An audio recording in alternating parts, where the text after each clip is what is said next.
Hello pa.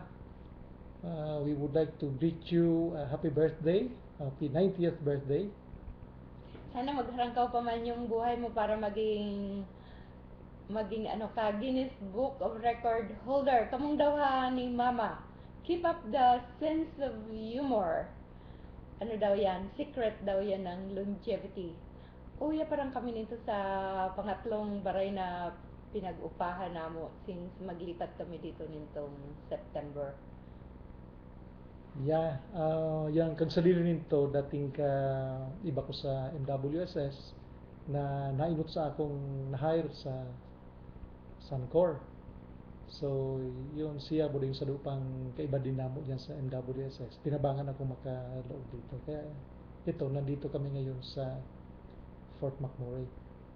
Mga kuwan kami ito, it is about 1 hour ang difference namo buding sa Vancouver. Kaya yan, medyo ano yan, pagkuhan sa mga bata, pag-gather kung gusto magkaikuan ng family discussion. Kaya kuhan i-coordinate yung time zones, yung sa sa Toronto, sa Ottawa, yun, yung apat sa Vancouver, buda kami nga andito. 3 time zones kami ngayon.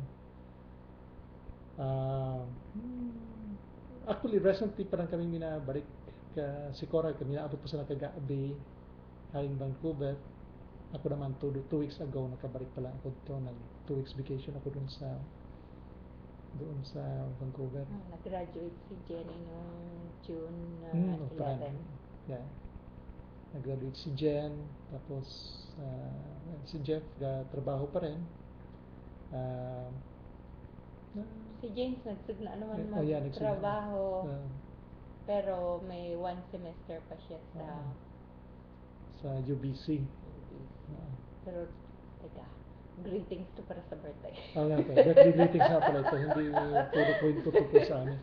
So, yeah, just remember us habang nagsiselebrate kayo ng 90th birthday. Dito bahala naman kami, dito magkakaroon bahala kami kami. ng healthy diet. Sige, happy sige. birthday again.